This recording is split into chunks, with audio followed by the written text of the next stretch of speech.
바벨탑이라는 제목으로 하나님 말씀을 전하겠습니다. 바벨탑으로 혼잡케 된 나뉘어진 언어가 다시 통일되고 있습니다. 요즘 통번역에 뛰어난 인공지능 AI가 출시되었거든요. 10년 전에도 이런 시도가 있어 왔지만 다소 만족스러운 결과는 아니었습니다. 최근에 등장하기 시작한 AI는 책 한 권도 통째로 즉석에서 번역을 해줘요. 근데 이런 AI들이 거의 공짜입니다. 영어뿐만 아니라 13개 언어를 동시에 지원해버리는 기능도 가지고 있어요. 하나님이 혼잡케 하신 언어를 인간이 다시 통합하고 있는 느낌입니다.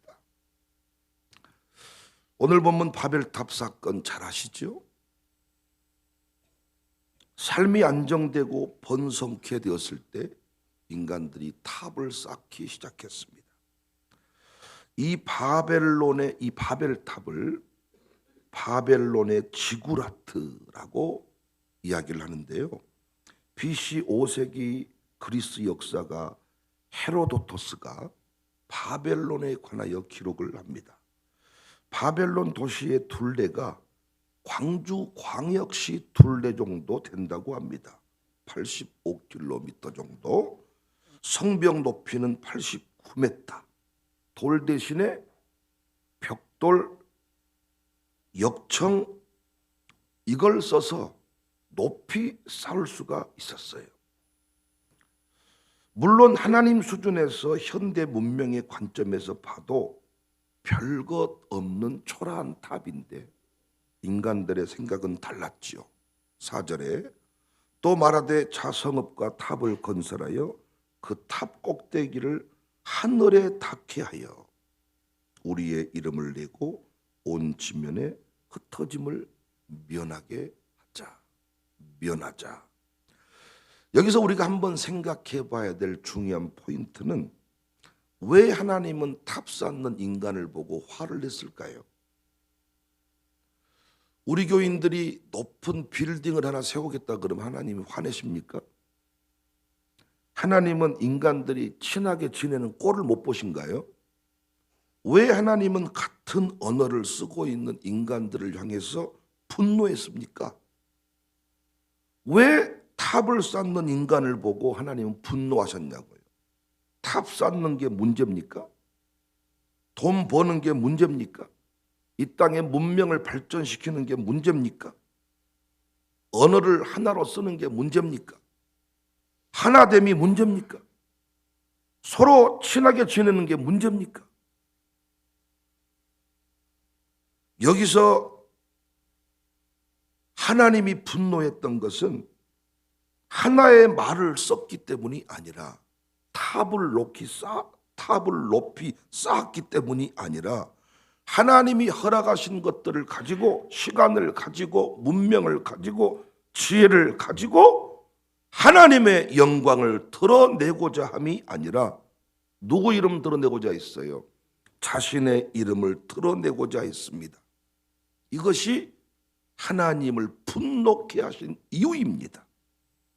문제는 하나님이 언어를 흩었음에도 인간의 자랑질의 욕구, 자신의 이름을 드러내고자 하는 마음은 사라지지 않았습니다. 그래서 또 바벨탑을 만들기 시작하는데 또 다른 바벨탑이 제국을 만드는 겁니다. 이름만 들어도 벌벌 떨었던 제국. 오늘 본문 4절에 온 지면에 제국의 경계선은 온 지면입니다. 이 땅의 모든 경계를 다 나의 제국으로 우리의 제국으로 만들어버리겠다. 제국의 구호가 뭐예요? 부국강병입니다. 약한 나라를 정복하고 약탈해서 자신의 강한 국가 제국을 만들겠다는 겁니다. 어디에도 하나님의 이름은 없습니다. 어디에도 하나님의 영광은 없습니다. 오직 왕의 이름만, 제국의 이름만 있을 뿐입니다. 이게 바벨탑입니다. 그래서 성경은 고대 제국들의 무수한 흥망성쇠에 관하여 자세히 기록해 줍니다. 다니엘서 7장에도 4마리 짐승의 환상, 우리 알고 있죠?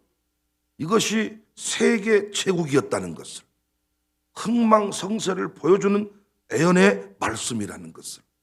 그런데 제국을 그냥 제국이라 하지 않고 성경에서는 사나운 동물로 표현했죠. 짐승으로 표현했죠. 아름답고 귀여운 동물로 표현한 게 아니라 사납고 무서운 짐승으로 묘사를 했지요. 하나님이 제국을 어떻게 보고 있는지 알 수 있는 대목입니다. 성경은 끊임없이 하나님 나라와 세상 나라, 인간이 쌓은 바벨탑의 나라, 제국의 나라를 대치하여 보여줍니다. 제국의 폭력과 욕심, 하나님 나라의 평강, 평화를 대조시키고 있습니다. 여러분의 삶은 하나님의 나라를 누리는 삶입니까?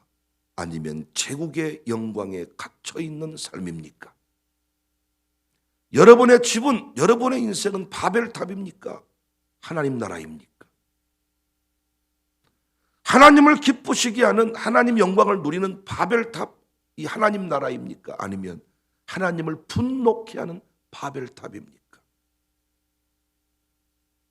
2023년 우리나라 초등학생 사교육비 총액은 사상 최대 26조입니다. 거의 절반의 사교육 비용은 여전히 영어 학습입니다. 우리 사회는 지금도 영어를 총체적 지적 능력의 바로미터로 여기고 있는 것 같습니다.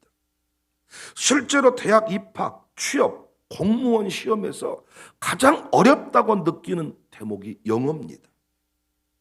영어 성적이 안 나오면 공무원 시험에서 합격하기가 어렵다는 겁니다. 우리나라 수능 영어의 지문 수준은 미국 대학의 전공 서적에 나오는 정도입니다. 제가 묻고 싶은 건 9급 공무원 지원자들에게 영어가 가장 어렵다고 그들은 말하는데 우리 공무원 만나보지만 영어가 필요합니까? 영어가 그렇게 공무원을 뽑고 떨어뜨리는데 그렇게 중요한 대목이 되어야 합니까? 우리 교회도 공무원 계셔서 제가 매우 말이 죄송합니다만은 난 지금까지 공무원 만나 대화하면서 기분 좋은 적이 거의 없었어요. 이 주민들을 향한 태도 자체가 잘못됐어. 그들에게 영어 성적을 따지지 말고 심층 면접을 해야 돼. 우리 교회 여러분 부목사님들이 유학파가 왔습니다. 이제 대단한 학벌을 가진 목사님이 오고 있습니다. 여러분 놀라십니까? 유학하고 오셨대. 이런 대학 나오셨대. 석사 학위를 가지셨대. 놀라시냐고요. 유학 갔다 오면 뭐 한다냐? 석사하면 뭐 한대? 주일학생이랑 못 지내더라. 부서에 들어가서 부서를 장악하고 지내는가가 중요해요. 여러분 자체도 영어를 다 통역해버리는데 놀라시냐고요.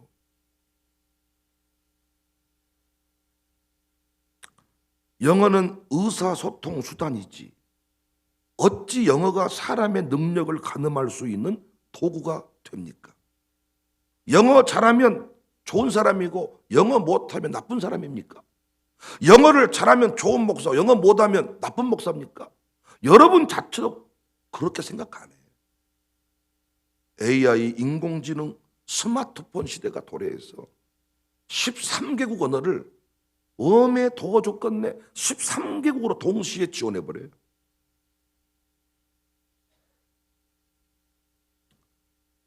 영어에 쓰는 에너지를 줄여서 다른 곳에 잘 사용한다면 각자 재능을 개발하고 그 재능을 연마하는 데 사용한다면 훨씬 더 멋진 인생이 될 수 있을 것인데 지금도 영어 못하면 훌륭한 사람 못 된다. 이런 식의 사고를 가지고 있습니다. 왜 이들은 이렇게 열심히 영어 공부할까요? 왜 이들은 열심히 이렇게 공무원 되려고 할까요? 왜 교회 헌금은 못해도 자녀 학원비는 절대 떼먹은 적이 없을까요? 부부들이 둘이 옷 한 벌 못 사 입고 평생 가슴에 한이 되었으면서도 왜 어떻게 아이들 유학비는 그렇게 알아서 보낼 수가 있을까요? 사교육비가 26조 원. 외상 없는 장사. 그렇게 열심히 살려고 하는, 공부하려고 하는 이유가 뭘까요?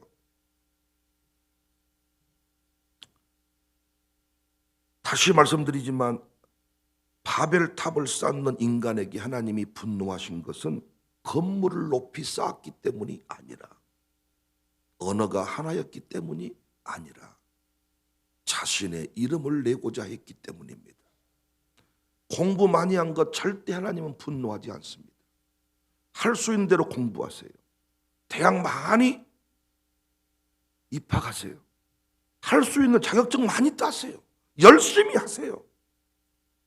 그러나 당신의 그 모든 행동과 그 모든 노력이 하나님의 영광, 하나님의 이름을 드러내는 것이 아니고 자신의 이름, 내 가슴에 한을 푸는 것이라면 하나님은 그 모든 것들을 바벨탑이라 명하시고 하나님은 그 바벨탑을 향해 분노를 쏟아낸다는 사실을 믿으시기를 바랍니다.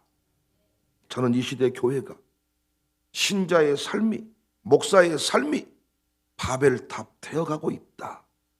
오래전부터 생각하고 있습니다. 요즘 어떤 성도가, 어떤 목사가 하나님의 영광을 우선으로 생각하던가요? 자신의 자존심을 1번으로 생각합니다. 자기 기분 나빠버리면 다 끝나. 하나님 영광을 위해서 내가 직분을 맡았습니다 하지만 기분 나빠버리면 다 끝난다고요. 하나님 영광을 위하여 내가 돈 필요합니다라고 말하지만 하나님이 정작 필요로 할 때 내놓은 사람 없습니다. 하나님 나라에 관심이 없습니다. 오직 자신의 이름을 드러내고 자신의 한을 풀어내기 위하여, 자신의 소유를 늘려가기 위하여, 수능철에 수능 만점 받기 위하여, 공무원 시험 합격시키기 위하여 다 혈안이 되어 있습니다.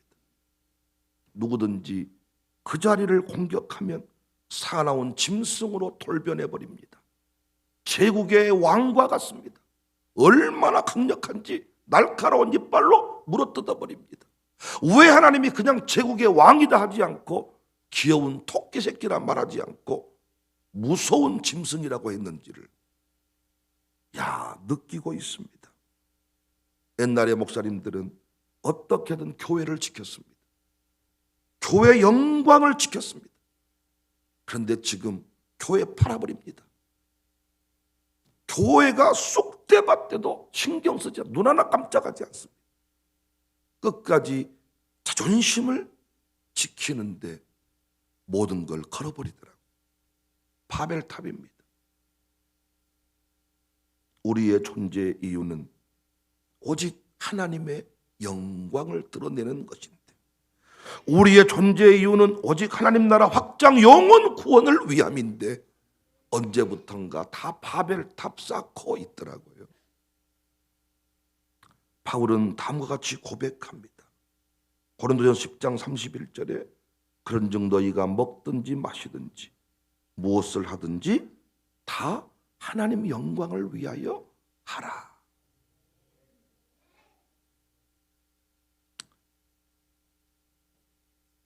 알프레드 노벨이라는 사람이 1883년 스웨덴에서 태어났습니다. 1866년 유명한 다이너마이트를 발명하고 어마어마한 돈을 벌었습니다. 그의 가문은 유럽 최대의 부호가 되었습니다.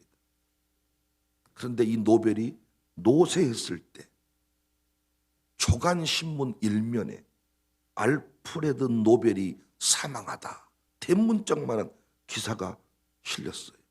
그런데 그 기사의 내용에 죽음의 사업가, 파괴의 발명자 이렇게 기사가 써진 겁니다.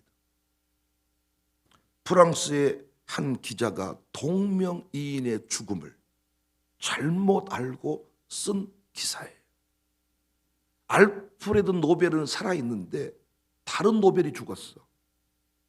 그러니까 이 알프레드 노벨에 관하여 기자가 나름대로 글을 썼는데 죽음의 사업가, 파괴의 설명, 이 발명가. 그러니까 이 사람이 살아서 자기 사후의 기사를 보게 된 거죠. 노벨이 충격에 빠졌습니다. 죽음의 사업가, 파괴의 발명자. 내가 세상을 떠나고 난 뒤 사람들이 나를 어떻게 평가하게 될는지에 대해서 생각을 하게 됐습니다. 그래서 알프레드 노벨은 그때부터 막대한 자신의 재산을 다 바쳐서 평화와 번영을 위해 써야 되겠다. 그때 만든 게 노벨상 제도입니다. 사람은 누구나 자신의 이름이 나쁘게 알려지는 것을 싫어하더라고요. 그래서일까? 이상한 짓에서 못된 짓에서 돈을 번 사람도 양로원에다가 고아원에다가 기부를 하더라고요.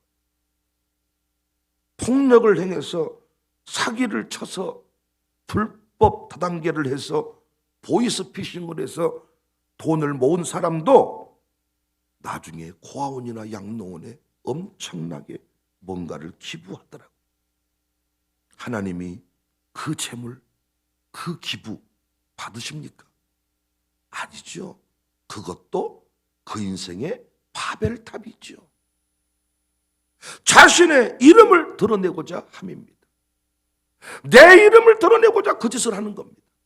사람들이 죽었을 때 내 이름을 어떻게 기억할까? 그거 하나만 기억하고 사는 겁니다.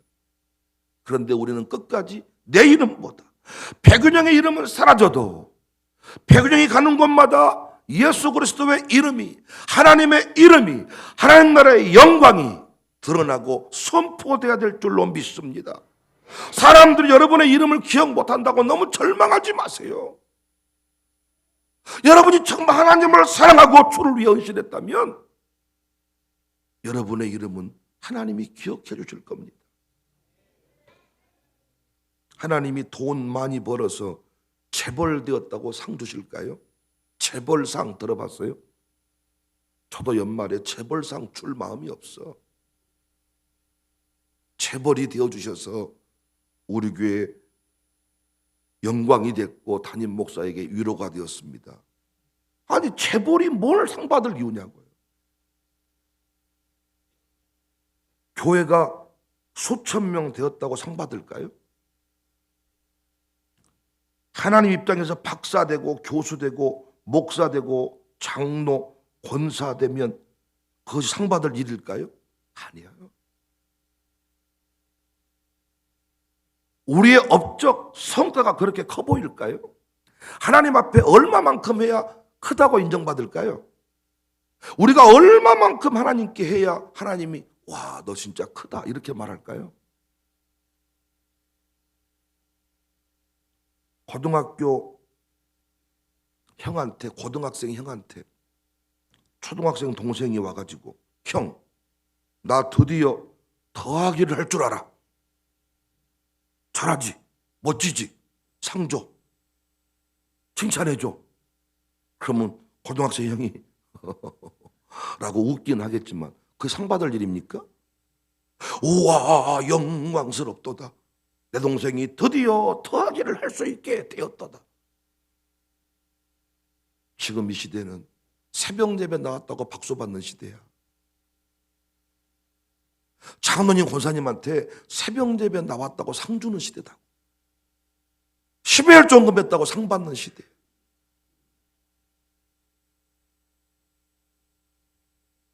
사랑하는 여러분, 재벌이 상 받을 내용이 아니라 재벌이 돼서 무엇을 했느냐까지가 상 받을 이유입니다. 난 우리 교회 하나님 영광 드러내는 재벌이 나왔으면 좋겠어. 가는 곳마다 내가 어떻게 재벌이 된 줄 아십니까? 긍정의 힘을 가지고 내가 어떤 상황에서 포기하지 않아서 이때 투자를 했고 저때 투자를 해서 이렇게 재벌이 되었습니다. 어떤 아주 그 책을 읽어보면요, 지가 신이요, 신. 그런데 나는 이런 재벌, 제가 한 거 아무것도 없습니다. 저는 가난병이었는데 광주 청사교회에서 우리 담임 목사님을 통하여 5대 신앙을 배웠습니다. 처음에는 그것이 과연 내 사업과 무슨 상관이 있을까? 근데 정말 주일 성수했습니다. 새벽 기도했습니다. 하나님 말씀대로 행했더니 내가 재벌이 되었습니다. 어차피 이 돈 내가 번 거 아닙니다. 하나님 것이니 나는 우리 목사님이 헌금해라, 저는 다 하고, 우리 목사님이 부에 가서 이 교회 하나 지어줘라, 저는 교회 지어주고, 난 앞으로도 이 돈 내 돈이라고 말할 마음이 전혀 없습니다. 이야, 이런 재벌.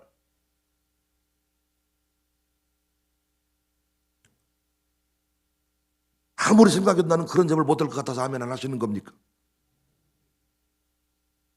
우리는 조금만 올라가 버리면 자기 자랑 해버리니까. 요즘 젊은이들한테 그냥 지나가는 말로 당신 부인이 참 대단해요, 이런 말 하면 안 돼. 상처받아. 목사님, 제 부인이 좀 똑똑합니다. 대단한 부인이죠, 목사님. 목사님이 제 부인을 알아봐 주셔서 감사합니다. 이야, 그러니까 그런 마음 품고 있었지만은 그렇게 부인을 위대하게 본 줄 몰랐지 내가. 야, 조금만 가면 내 자랑 나와버리니까. 너 바벨탑 쌓았구나. 그러니까 교회에서 하나님 일한 줄 알았더니 바벨탑 쌓았구나. 네 이름 안 불러줘 버리니까 찬양 안 해버려. 네 이름 안 불러주니까 헌금 안 해버려. 바벨탑 쌓고 살았구나.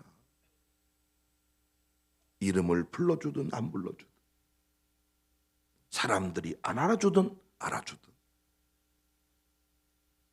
내가 하나님 앞에 여전히 충성을 다한다면 여러분이 기념비적인 인생을 살고 있는 것입니다. 부디 바벨탑을 쌓지 맙시다. 오직 하나님 영광, 내게 주신 그 사명, 그것에 내 인생을 거는 것입니다. 자신의 이름을 드러내기 위해 바벨탑을 쌓는 인생들은 하나님이 먼지처럼 날려버리시지만은 하나님 나라 확장을 위하여, 하나님 영광을 위하여 변함없이 쓰임받은 사람들의 이름은 성경책 구석구석에 하나님이 이름을 새겨주시더라고요. 배단이 나병 환자 시몬의 집에 옥합을 깨뜨렸던 마리아, 예수님이 뭐라고 말씀했습니까? 마태복음 26장 13절에 내가 진실로 너희에게 이르노니 온 천하에 어디서든지 이 복음이 전파되는 곳에는 이 여자가 행한 일도 말하여 그를 기억하리라. 내가 이름을 써넣는 것이 아니라 하나님 영광을 위하여 살면 하나님이 내 이름을 기록해 주는 겁니다. 빌립보서 3장 14절에 바울이 이런 말을 하네요. 표대를 향하여 그리스도 예수 안에서 하나님이 위에서 부르신 부름의 상을 위하여 달려간다. 바울의 지난날의 삶은 바벨탑 쌓는 삶이었다며, 예수님 안에서 사명 만난 바울의 삶은 기념비적인 영성의 주인공이 되었습니다. 무엇을 하든지 하나님 영광. 우리 교회 바벨탑 쌓지 말고, 바벨탑 되지 말고 하나님의 은혜의 간증의 기념비가 될 수 있기를 주님의 이름으로 축복합니다. 오늘도 주의 일에 힘쓰십시오. 내게 주신 사명이 무엇이든지 간에 그 사명에 내 인생 생명을 거십시오. 하나님이 영광의 역사를 우리에게 보여주실 것입니다.